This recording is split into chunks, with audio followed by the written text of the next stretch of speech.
Well, hello everybody and welcome to Colorado Sports Connection. Well, here we are at Big Bill's New York Pizza, and once again, it's 9/11, a day of giving for the Joanne B. Fickey Foundation. And with me today is former Nuggets coach George Karl, kind enough to join us here at Big Bill's. First of all, welcome back. Thank you, It's good thank you, seeing thank you. you. I'm not going anywhere. I've been hanging out in Denver, man. And before we start talking about the Joanne B. Fickey Foundation, what have you been up to? I work for ESPN. I do 50 to 75 days a year up in Bristol, Connecticut, and commentary on basketball and staying in touch. My desire is I want to coach again.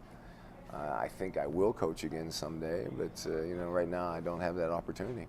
That's what I did want to ask you is about your ESPN gig. Here you are, one time you're coaching, and now you're a part of the media. For so many years you were answering the questions, and now you play a big role. Talk about that change. Well, I think we live in a world right now that the coaches don't have a lot of love. I mean, coaches get fired quite frequently. They get fired even with success. And the scenarios that I try to do is I try to express the side of the story that the coach, what his head is going through. The NBA is a very stress-oriented situation. Win or you're out, and even when you win, sometimes you get kicked out.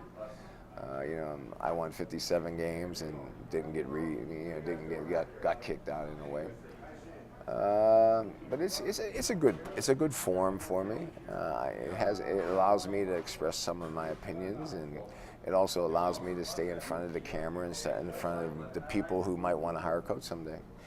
As I look back, growing up watching sports, it seemed like everybody was allowed like a 5-year program, to develop. Right. And it was a shock to me when you win NBA Coach of the Year and you're dismissed. Now, how long did it take for you to really, for that to settle in, for the success that you had, and then you were dismissed? It's really hard for me to decipher that because, it's just a difficult question because I was with the team for 8.5 seasons. That's a long time in the NBA, and I understand that maybe at 8.5 you want to make a change. But the way it went down was just ugly and kind of dirty and, kind of yucky. And so, there's a lot of understanding that I give, that they gave me 8.5 great years. I love Denver. I have my home. This will be my home the rest of my life. And the gift of being in the NBA in one place for 8.5 years is a gift.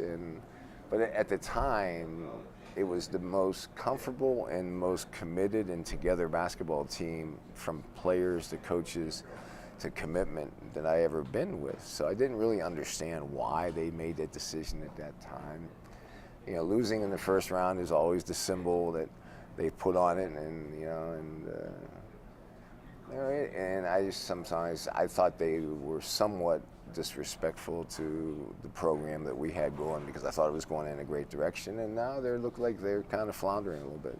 What's tough is that I really don't think fans out there, and along with some of the media, that it's tough making it to the playoffs and then advancing round by round. It's not as easy as it seems. Oh, get out of the first round. It seems like everybody seems that first round is like a regular season game. No, I don't know. In the 8 years that we made the playoffs, the 7 years that we lost, 8 years I think we lost. I think we lost to the champions 4 or 5 of those times, and in the Western Conference, we did get have the home court. I think 3 of those times, and we lost twice. And once was with Golden State. Once was when I had cancer. And the other time we went to the conference finals. So I think the big key is getting the home court situation, and that's hard to do in the Western Conference.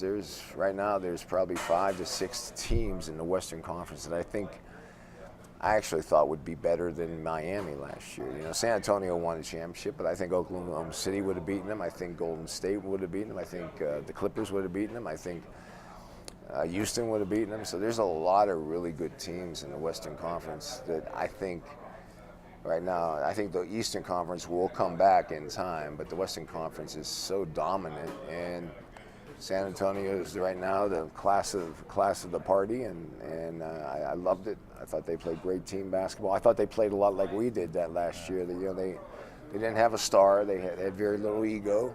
They just competed the right way. You know, it's fun sitting here talking with you right now, and got to see you, witness you, coach for the 8 years. But I realize how much of an NBA fan you are as you're talking about these teams, and you see the excitement. I mean, how much love you really have for the game. Yeah, I mean it's fun to do what you have a passion for. I mean, if I had one gift to give any kid and any child, of try to find something that you love and have passion for and make it your career. And I've been blessed with that opportunity. I've been in the gym, I've been a basketball player or coaching basketball for over 40 years and maybe closer to 50 years now if you go back to junior high and stuff like that. So I missed it this year a little bit. I'll probably miss it more this coming season. Sure. And hopefully along the way I'll get a phone call. You talked about kids. Well, to me, you were coaching, in your last year, there's some young kids, and it also seemed like you had the team and the players that you wanted, and things were just starting to click. It's the most harmony I've ever had. And the NBA has a lot of dysfunction to it, and there's a lot of crazy to it. But the team we had, the connection and the kind of the unity and just kind of, we had you always have problems when you play 100 basketball games. There's always going to be some conflict. But I thought we were just in a great place, and to pull the plug on it at that moment, I think will go down as a very disastrous decision. But one thing about sport is you have time to rebuild it and fix it, and hopefully they can figure it out in a quick time. We're going to take a quick break, and when we come back, we'll continue our talk right here at Big Bill's New York Pizza with former head coach from the Denver Nuggets, George Karl.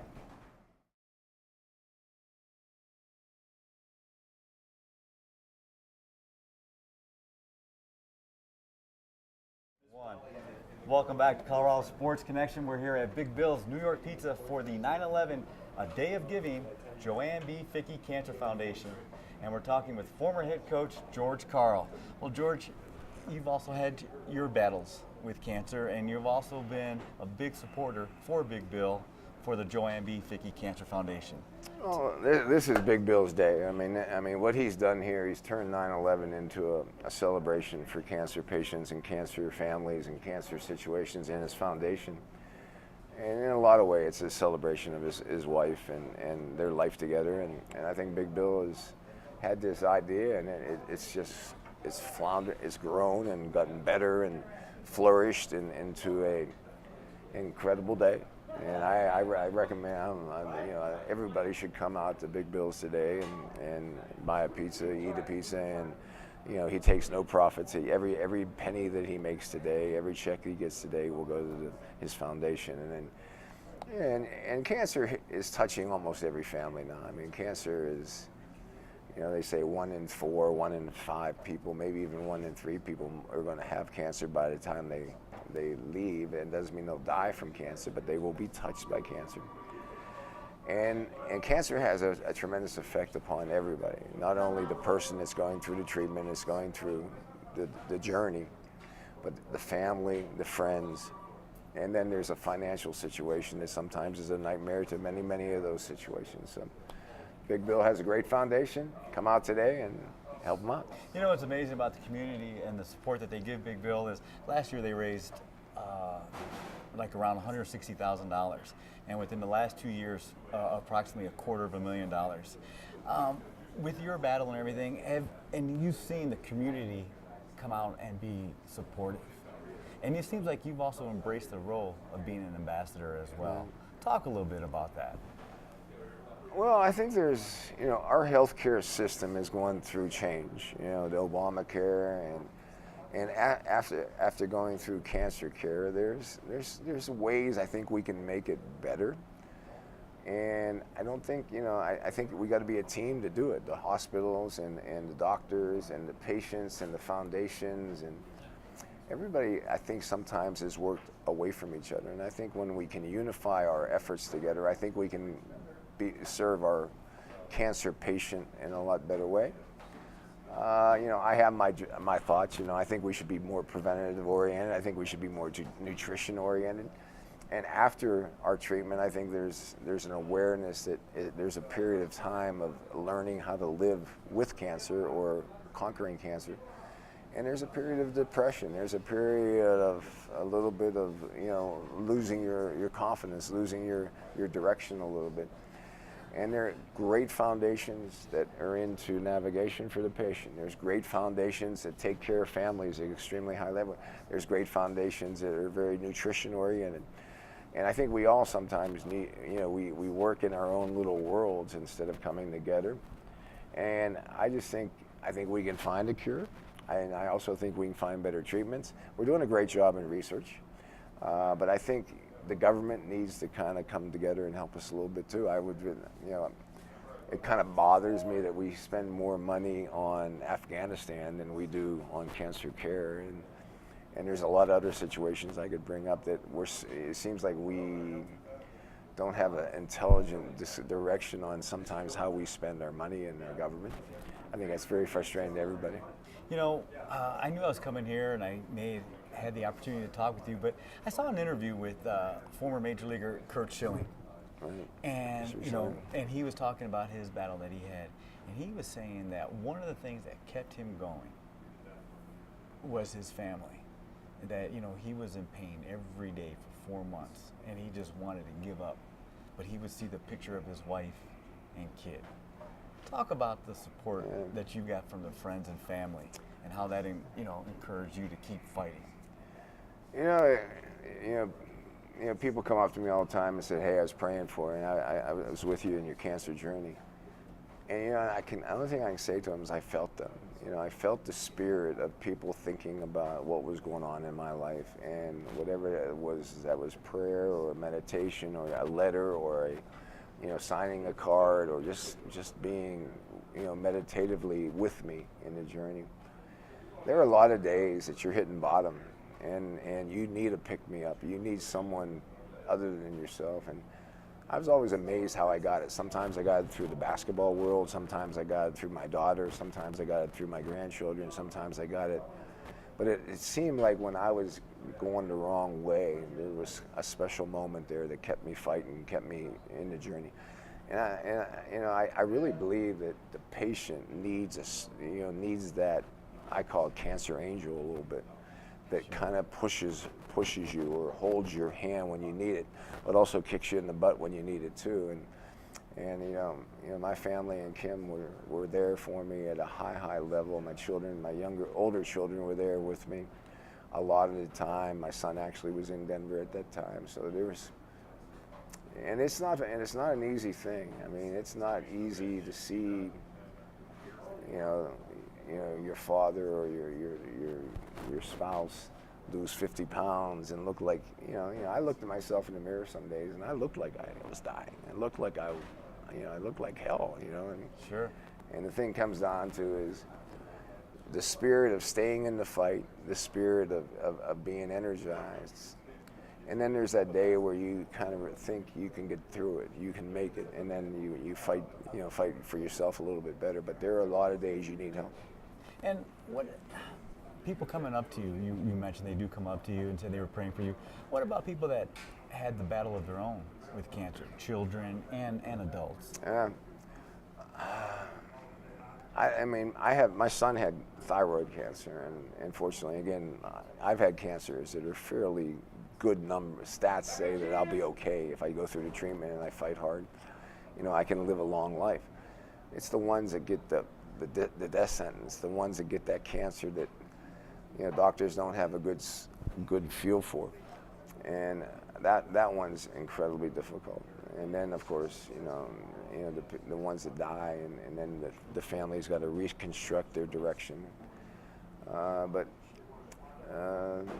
we can do a better job in the cancer world. It's a multi-billion-dollar business now, and I think we need to be more aware that we can do better than what we're doing right now. Before I let you go, Another family I'd like you to talk about a little bit is about the Nuggets family, the fans, and the support that they still give you today. What would you like to say to them?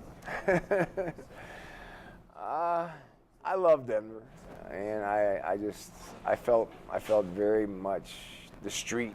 I always call it the street because, what's on the TV and what's on the internet and what's on the radio, you don't have a lot of control over, and sometimes it's really too crazy, both ways. Sometimes they love you too much, and sometimes they hate you too much. But the street itself was always fun for me. I mean, the fan on the street seemed like, I always thought Denver had a high basketball IQ, a high sport IQ. Sure. I've lived in other cities, wouldn't say that about. But I think Denver, even though it's kind of a West Coast, outdoorsy, energized type of city, I mean, I think we know with the Broncos, but I mean, when the Nuggets we were good, we had a hot building, we had a good building. So I don't have many bad days as a Denver Nugget coach. Getting fired, okay, that's a bad day, maybe a bad year, but those 8.5 years, I can't really sit back and say to myself why I should be mad at anybody. I found a home. I'm going to live in Denver the rest of my life. Hopefully, I'll coach in the NBA somewhere, and I'll get an opportunity to walk into the Pepsi Center and win a game. There's a Chinese proverb that says, "Your greatest revenge is your own success," and hopefully someday I can have my revenge on the Nuggets by coming into the Pepsi Center and winning a game. That'd be nice to see, but lucky for us too, we get to watch you on TV this upcoming NBA season as you're going to be back on ESPN. Yeah, I'm back. I'll be there for, 50, 60, 70 days a year commentating about. Last year, I just hope we get over the Melo stuff. Last year with his free agency, it just seemed like every day I had to talk about Melo. The NBA is in a good place. There's a lot of good teams. The Eastern Conference, what LeBron did going back to Cleveland is going to create, I think, a lot of good storylines, and the Western Conference is fantastic basketball. I still think San Antonio is the cream of the crop. I thought what they did last year was fantastic, and now someone's got to figure out how to dethrone the champ. Well, it's always great talking with you, and hopefully we can catch up with you later in the year, talk just NBA. And ladies and gentlemen, always a fan favorite, former Nuggets head coach, George Karl.